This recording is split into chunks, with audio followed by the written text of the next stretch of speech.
welcome to the new Chemist. We're glad you're listening. Feel free to download this podcast on Spotify, Google Podcasts, and Apple Podcasts. Here on the new Chemist, we discuss chemistry, which simply put is the science of change, as well as the other sciences, careers, community research, and COVID 19. We're happy you're tuning in. My guest today is Dr. Michael Evans. Thanks for joining me today. It is so good to hear from you. Just briefly, I'll inform my audience about you. Dr. Michael Evans graduated from the University of Kentucky in 2008 with a Bachelor of Science in Chemistry and a minor in Mathematics. He then enrolled in graduate school at the University of Illinois Urbana-Champaign, where he obtained a PhD in chemistry under the direction of Professor Jeffrey Moore in 2013. His thesis work concerned the implementation and studies of early flipped classroom models of organic chemistry instruction, as well as the development of web-based educational technologies for the teaching of organic and bioorganic chemistry. In 2013, Dr. Evans joined the faculty in the School of Chemistry and Biochemistry at the Georgia Institute of Technology as an academic professional and first-year chemistry laboratory coordinator. In 2018, he was promoted to senior academic professional. He continues to coordinate the first-year chemistry laboratories at Georgia Tech, teaches lecture courses in organic and general chemistry, and teaches the first-year seminar course, GT1000. Dr. Evans lives with his family in Georgia and with his wonderful wife and children and a rambunctious dog, Bernie. Please welcome Dr. Michael Evans. Thanks, Dr. Evans, for joining me today. It's good to have you on. Good to be here. So, what have been your longstanding interests in the field of science? So, I have a PhD in chemistry. I've been interested in chemistry for a very, very long time, specifically organic chemistry, and even more specific than that, organic chemistry education. So, I started my PhD in organic synthesis, ended up shifting gears to organic chemistry education, and I've been very interested in that ever since. Now my day job is general chemistry laboratory education, so I'm also interested in that. Basically, I'm very interested in expanding access to education, improving the quality of chemistry education, and using new technologies for those aforementioned goals. And interested in organic chemistry more broadly. So I follow the literature. I try to incorporate the literature of organic chemistry into my courses where I can. Try to help students understand that the scientific process we're going through, even now, is still on some level the same as it's always been. It just uses more advanced tools and methods than we have in the past, more advanced technologies. And I'm really inspired by helping students step into that role as scientists or engineers professionally. Okay. So several questions I could ask you along that. Would you say it's more realistic, given your interest in organic chemistry education, would you say it's more realistic to have equal access to education in chemistry or equitable access? What would you say from your experience so far? What is more feasible? Sure. Well, equitable access is certainly more feasible, right? In the sense that I think with the tools we have available, that's actually a realistic goal, right? With things like video and what I've seen really advance over the past, let's say 10 years since I graduated from graduate school, are things like interactive models and immediate feedback, open tools that can provide that kind of thing. So like you take like an online homework system that's undergone this evolution from, it started in kind of like a very hacked together professors just building stuff based on, open libraries or libraries for completely different purposes, to it's moved into the big publishers, and now it costs an arm and a leg to get, and it's starting to turn over again to be accessible and available for free through open libraries. And so it just takes people to build that stuff, right?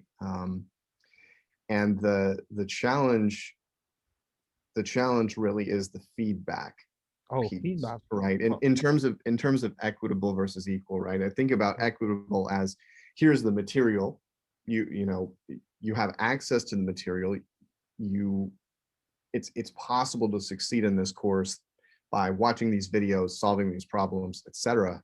But if you get stuck, right, if a student gets stuck in a place because of their background or the time they have available, or whatever, that's where this equitable equal distinction comes in, where it mhm, really takes a push from a professor to get them up to the next level, right? It mhm. takes a one-on-one with a person, which is very hard to achieve um, in practice right now. I mean, it's crazy though with COVID, right? Because I think COVID has shown the potential for truly like insanely broad education. I mean, a story that pops into my head is there's this, you know, it's kind of on my level in terms of like taking my own education to the next level.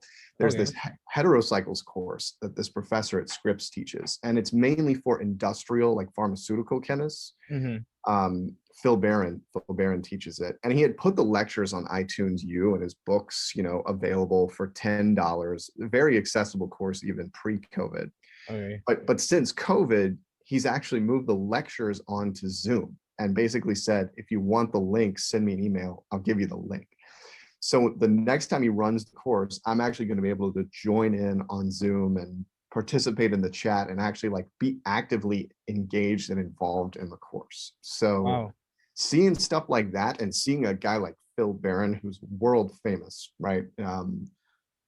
Step up and provide that level of accessibility to his course materials Mhm. is inspiring, you know? Yeah. That's very good. And I'll say just for people who are listening, heterocycles simply refer to molecules that have carbon and sulfur, carbon and nitrogen. Right, They technically are aromatic or not. right, Like thiophene and pyrazoles and all this other good stuff. right. Yeah. So, in terms of organic chemistry education, when most people approach organic chemistry, I would say that, and I say this carefully, there's almost a stigma because, Totally, totally. yeah, because people have heard horror stories or bad stories about organic chemistry. So, how do you, how are you changing the dynamic, or how do you approach that Yeah, dynamic? sure. There's so much negative precedent Right. So before you even start to engage the students. so three things kind of come to my mind. The first and most general thing is probably trying to connect the subject to prior knowledge as much as I can. So things that students have already done, already seen, and trying to show them early on in the process, you know, right out of the gate from Organic One. You've seen this before, right? So like I do this with stereochemistry a lot. Basically this idea that, you know, you're walking around with a pair of enantiomers, you know, 24/7 in your hands, and you can think about how stereochemistry works just by thinking about your hands. You already have that foundation. Mm-hmm. Kind of a related point is just organic chemistry in everyday life. So it's the motivation for understanding this subject, Mm-hmm. things like medicines um, and various other applications of organic materials, polymers, et cetera, trying to bring those into play. Mm-hmm. And then from a kind of like curriculum design point of view, I try to really expose students to this idea of pattern recognition as early as I Mm-hmm. can, right? That Mm-hmm. like there's a stigma because that stigma is driven by people not approaching the subject in the right way, right? Approaching it kind of from a memorization driven or just like a brute force driven approach, and not seeing and applying the patterns. And actually when you apply the patterns, it's a relatively small number of uh, options available in a given problem, right? Like the number of ways to think about it, the number of possibilities is actually relatively small. And then you're weighing possibilities in kind of a systematic way. Um, I nerd out on it, but I liken it to a chess game where, Oh, you yeah. know, when you're working through a mechanism, you have multiple options as far as what this pair of molecules can do. And you're weighing like, what's the best course of action, right? In the same way you would weigh the best move in a given position. and you're trying to get from the reactant's position to the product's position, Mm-hmm.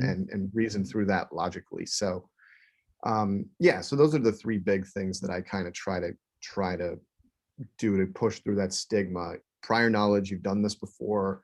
What does it look like in everyday life? And then it's pattern recognition, and the number of patterns is relatively small. And like, let's get those out in the open, very clear. Let's assess along those dimensions. So, um, you know, and that's a struggle because students won't have seen it before, right? They won't have explicitly seen the patterns. You can't go out there and Google a lot of these patterns in structure and reactivity. They're just not out there. They're not in textbooks, they're not in commonly in lecture materials, things like this. Um, but they're the underlying kind of like the iceberg under the water, the part of the iceberg that's underwater type thing. Okay. Uh, and so, and the assessment aspect of it ensures that there's some accountability there, right? I don't just say use these patterns, but like, let me give you credit for and like reward you for using these general patterns and recognizing similarities between different situations. Okay. Yeah. Does that make sense? Yeah, I'm understanding what you're saying. So in some ways, like you said, just to in summarize what you said, you would say there's an underlying logic behind organic chemistry that Definitely. if you tap into it, you can really master the material in undergraduate years. Definitely. Yeah. So like you said, how do you primarily focus on the bigger picture? So how do you Yeah. maintain view of the bigger picture in your Sure. career and in your life in general? Yeah, so that is a great question. It's easier said than done sometimes. I mean, right now it's very hard just because I'm kind of feeling like a headless chicken, getting everything done that I need to get done on a daily basis. Um, but I do, return to my teaching philosophy from time to time. I just rewrote my teaching philosophy statement, which is a Mm-hmm. very broad summary of my goals as an educator, my priorities, the activities and course design that I make use of to achieve those goals, that kind of thing. In a career sense, that's very helpful. I will also kind of revisit periodically the courses I'm teaching and how they're going. I'll look at student evaluations, kind of survey students to see how things are going. That's all sort of career oriented. As far as life in general goes, I mean, my situation changed a lot when I had kids. I'll say Okay. that too. So like, I've got a 4-year-old and a 2-year-old right now, so they're still very young, still going to daycare, all that good stuff. But Mm-hmm. they really keep you grounded in terms of priorities, right? Because you've got this real thing in terms of a family to take care of Mm-hmm. and really put in your priority list, and that's been helpful, because it provides me with kind of an anchor for work-life balance where like when I'm with my kids, my email's off, generally speaking. I'm not working. Before about 3 months ago, my wife was working weekends. And so I would have the kids on the weekend, kind of when she was at work, and then she would have the kids during the week. We're still married and everything, still living in the same house, just not, complementary schedules.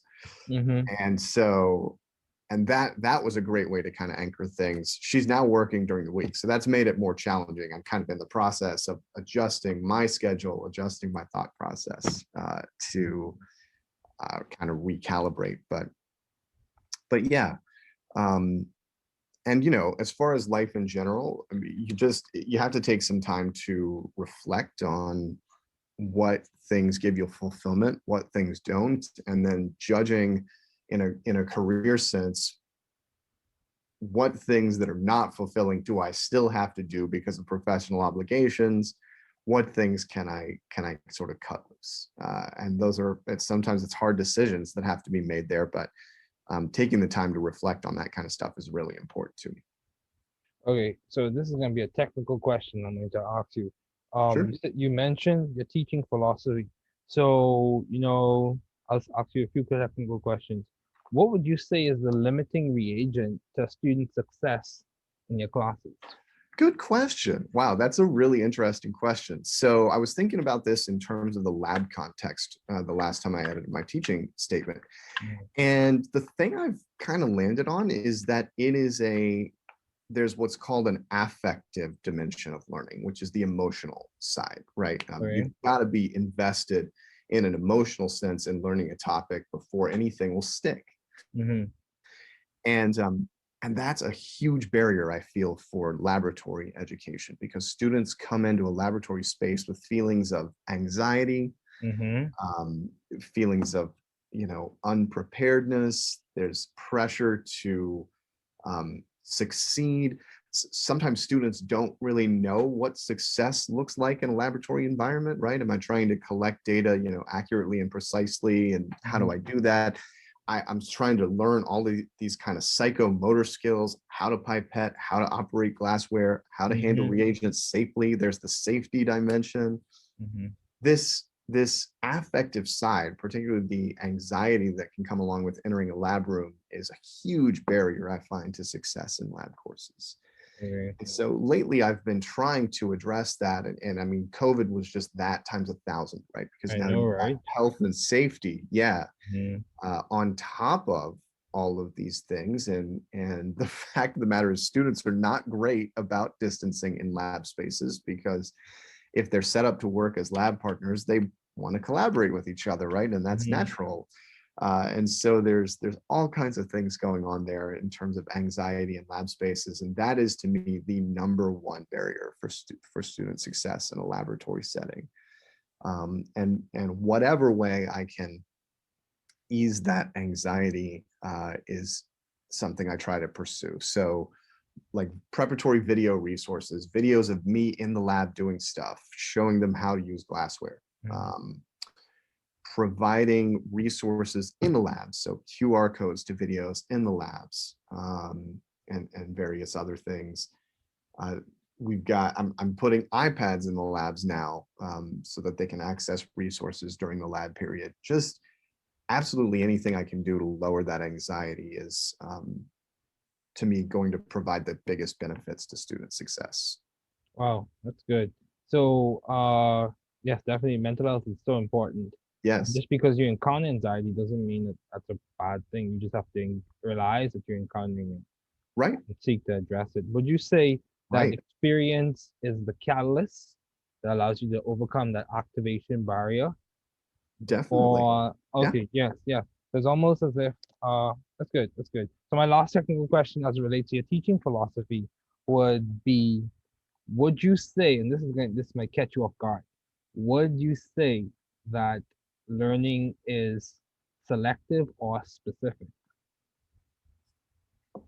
Understanding material. If you approach material correctly, would you say yeah. it is specific in the chemistry sense or selective in Mhm. the chemistry sense? So Mm, just for people listening, selectively yeah, normally refers to like functional groups and like areas that you choose selectively target. right, Specific refers to something mechanistically intrinsic that results in a specific output. right. So Yeah, would you say our analogy is not tight enough? it kind of depends. Okay. Um, I think what's interesting about that distinction is it tends to shift from what I would call specific to more selective as the student gets older. Okay.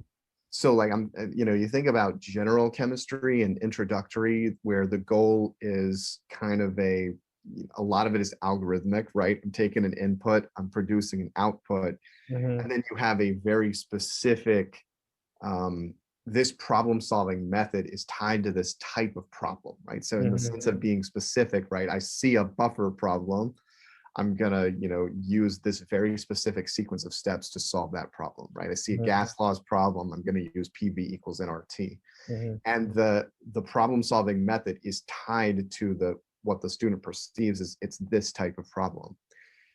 The older you get, ideally, it becomes more of a selective thing, where you can now apply multiple different problem solving approaches to problems that are in some sense bigger, right? And so you've got, various, say, problem solving approaches that can get you information about various aspects of a problem, and maybe one is more important than another. So it's selective in that sense, right? Okay. But to see the problem holistically, you have to kind of consider all of the various approaches that might be relevant to this particular problem. Okay. So what would you say is better, selectivity or specificity? Well, and the thing is, you need both, right? Because if you're taking a big problem and you're breaking it down into smaller chunks, you've got to be able to confidently latch onto that smaller chunk in the same way a specific reaction, goes the way it goes 100% of the time, right? Like if I'm setting up a reaction, for example, and I need to know, what mass of a reagent to use, I need to be able to like nail that calculation 100% of the time, right? I need to be like specific on that problem solving approach. But when you're looking from a broader holistic perspective, you need to be able to bring different kinds of approaches to bear on a big problem. And that's more of a selectivity thing. So you kind of have this toolbox, right? And you need to know how to use each of those tools in a specific sense. But you also need to be aware of the idea that you may need to pull out multiple tools for a relatively big problem and use them in, various proportions, various ways. Does that make sense? Yeah, it makes sense. You need versatility. That's in essence what you said. So how have you been adaptive and creative in the field of science?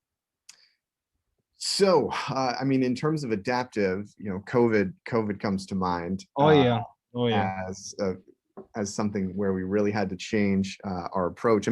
I love using educational technologies in courses. I love using technologies that are not necessarily considered educational. So like way back when COVID started last summer, feels like an eternity ago, I started using Discord for my organic course, which is it started in kind of the video gaming world. It's a messaging, voice chat, text chat, kind of community building for video gamers tool. And I thought, well, if it can build community for video gamers, maybe it can build community in organic course. And I wanted something that was more kind of instantaneous than like course forums, Piazza and those kinds of things that are a little bit slower. So I brought it in and it was a great experience. It helps me connect with the students. It helped the students connect with each other, that kind of thing. So that's just one example, but I love using new kind of educational technologies to help students communicate and then visualize chemistry. Like visualization is a huge thing for me. Being able to form an accurate mental picture of what's going on in organic chemistry is really important. And so I'll try to use 3D models and various software tools that enable students to work with models, even get feedback on how they're doing with 3D models and that kind of thing. So that's been a big thing. As far as the lab, as far as the intro lab situation goes, I've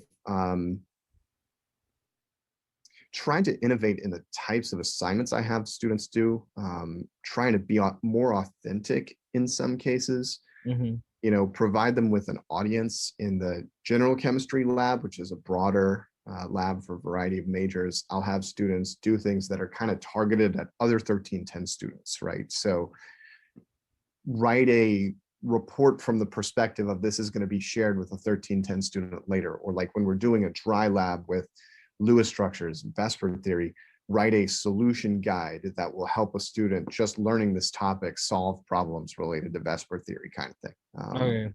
Put an infographic together, put a poster together, that kind of thing. Just trying to get them broad technical communication skills just beyond the level of the kind of traditional lab report. Yeah, and Vesper, for those listening, is Valential electron pair propulsion or Glepsy Nahum, whatever your preference of flavor. So, Right. in terms of finding the right environment for you to thrive scientifically and intellectually, Sure. how did you go about doing that? So, I mean, and I can kind of take this back to my graduate school experience where there's this distinction in graduate school with research advisors, right? Between kind of hands-on and hands-off. Yeah. And the group I started in was very much a hands-on situation. Mhm. Regular check-ins and kind of really trying to guide me in a particular direction. And it just wasn't for me. Okay. Something that I figured out pretty early on that, You that want no one holding your hand. yeah, yeah. And it was hard for me to take a project in a different direction in that situation because of the like perceived power dynamic, right? Of advisor versus graduate student. Yeah. My second advisor was very much hands off, and the projects I had almost complete freedom to take them in any direction I wanted to. So, a lot of our meetings were lunch meetings where we would sit down, catch up, and he would basically say, "What are you thinking?" I'd throw out an idea, and he'd say, "Go for it." And then we just kind of go from there. I might have some, preliminary data, preliminary like kind of anecdotal observations of what's going on in our class or whatever, and we just kind of run with that. Well, that sounds good. That sounds Yeah, good. and so the hands-off thing is something I definitely thrive on, and actually at Georgia Tech, it's a great place to be for that. Well, sort of, right? I mean, it's a bit of a double-edged sword. So I figure out that's what I like, and Georgia Tech does that in some ways very well, and in some ways not, right? So Okay, as that's far as fair. like, yeah, as far as like how I teach my classes, and what kinds of assignments I give, the schedule of topics, a lot of freedom within classes to kind of do whatever I want that I feel is effective for instruction. Mhm. That's been really nice because I feel like I've been able to create a student experience that's pretty good in the grand scheme of things, just by doing things that I've tried and I've been able to see. I don't have to take someone else's word at this works, so you're going to do this kind of thing, right? Mhm. And sometimes I'll just ignore advice, right? So to like give That's you an fair. example, a COVID related example, how to administer exams, right? Should I use a proctoring service? Should I, make them, completely locked down? How should I do this? Based on my prior experience, my instinct was to make them as open as possible and just make the exams more challenging or just different in a way that requires students to really draw on their knowledge. Mhm. And the internet's not going to help you, kind of thing. And I was able to go in that direction, and it was pretty successful in the grand scheme of things. Even though kind of the message from on high was this proctoring service is here, you can use it.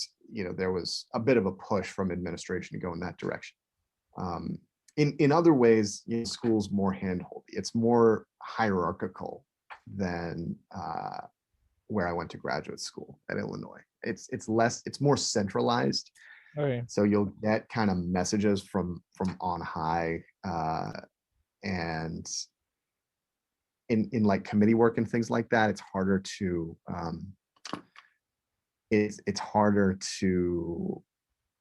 have that freedom to kind of go your own way, in my experience. Yeah, I understand. So I understand what you're saying. yeah, And I would say in some instances, I'd say many cases, having a more open exam that allows for like higher level thinking and critical analysis is uh, a more realistic evaluation of the student's performance yes, exactly. because students typically are inclined to collaborate on those lockdown browsers and all those other things. Right, right, Yeah. So right, if you're just being real, if you're being real, right, yeah. right. So that's good. Absolutely, That's good. absolutely. So how do you maintain a balanced life given all your responsibilities and accomplishments? Would you say you are maintaining a balanced life, Dr. Evans, or I don't. trying to? Yeah, I was gonna say I don't do a fantastic job of that.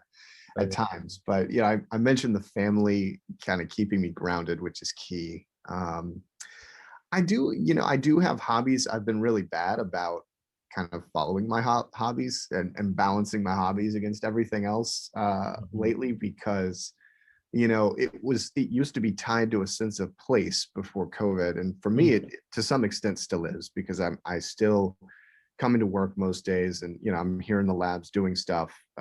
Being physically in the labs kind of puts me in the work mindset. Being physically at home often puts me in the I'm at home with my family mindset. That's definitely blurred though, right? Since I'm spending more time at home, working more at home, that's been hard. So the place is a thing.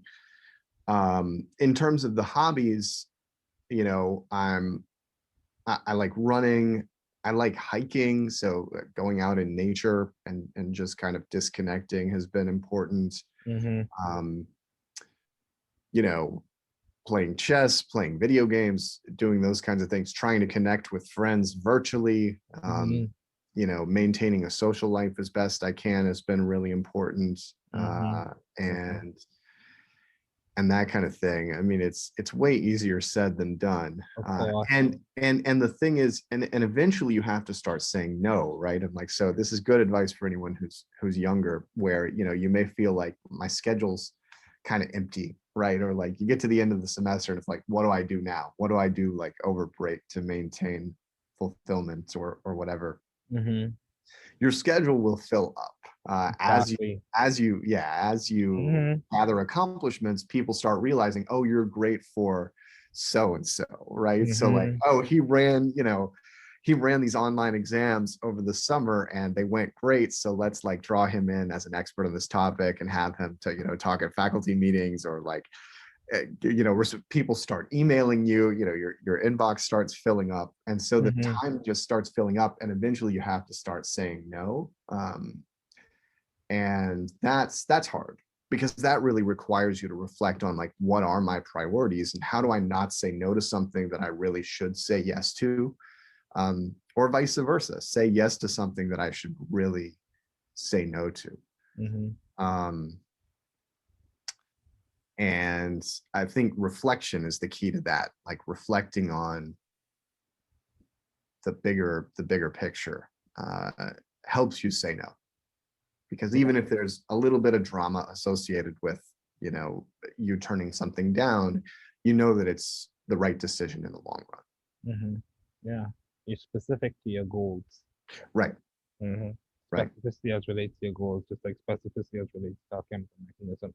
So you mentioned this idea of place and mindset. Right. Yeah, that's a very interesting dynamic, because I would say in some ways the places we occupy do affect the way we think, and they do affect our mental state and mental health. For sure. Yeah, so it's good to have awareness and be mindful. But as we conclude, do you have any advice to those wanting to pursue the field you're currently working in? And what is some of the most beneficial advice you have received? Sure. So the first thing I wanted to say is, and it sounds cliche, but I'm going to say it anyway. Networking is key. And take opportunities to network. Having a broad mindset is helpful when you're first starting out, and trying a lot of different things is, in my experience, very beneficial. So like, my CV is full of random things, many of which started and then stopped.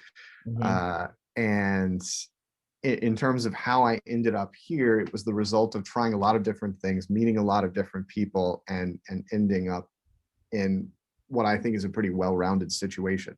And so networking in terms of meeting people and pursuing opportunities, you also never know what you're gonna like. And this is kind of a do as I say, not as I do situation as I get older, because the older you get, the more kind of set in your ways you get. But don't be afraid to try something, even if you're not sure it will be successful. the more you do that, the easier it gets, right? As you practice failing, quote unquote, right? Like pursuing a project, it doesn't work out. And then you pick yourself back up, reflect on the lessons learned, and do it all over again. The more you do that, the more success you'll see, right? Successful people go through these iterations of,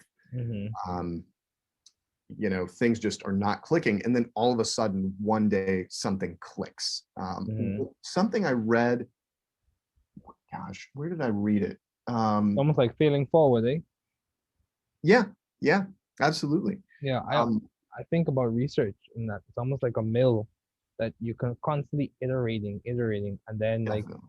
hopefully and gradually as time progresses, something novel or something beneficial or something significant comes out, but you still grind and grind and grind. Definitely. I was reading a book about the design process, and maybe it was Edward Tufte. I can't remember, but anyway, there was something in the book about the design process and how that is this process of constantly, you know, starting out with something that is bad, recognizing it's bad, and then iteratively refining it. And what we see, you know, coming out of a company like Apple, right, is the shiny, beautiful final product. But that went through so many iterations of this is working, this is not working, and I got to get rid of what's not working and start over, you know, that we don't see. It's important to keep in mind that that's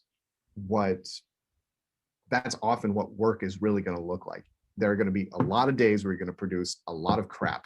Exactly.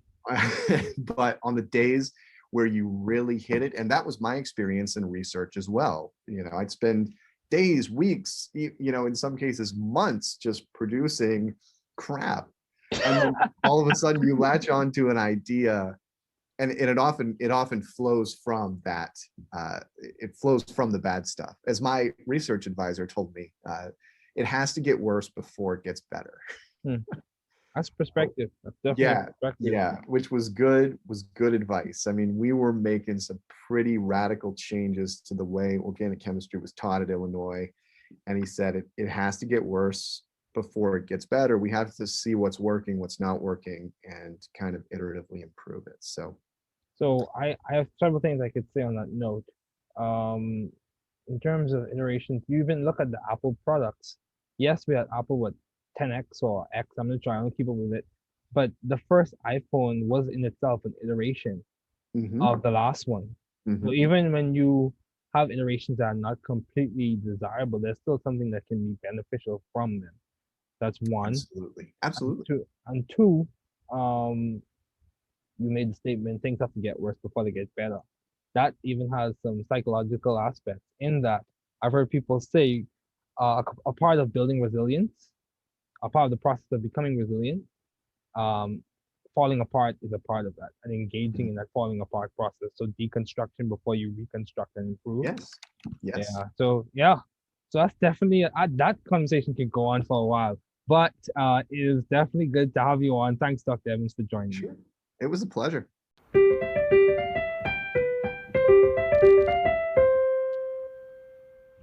Thanks for listening. We're glad you were able to tune into this podcast. Once again, this is The New Chemist, where we discuss chemistry, which simply put is the science of change, as well as the other sciences, careers, community, research, and COVID-19. Thanks again for listening. Note, the views on this podcast represent those of my guests and I.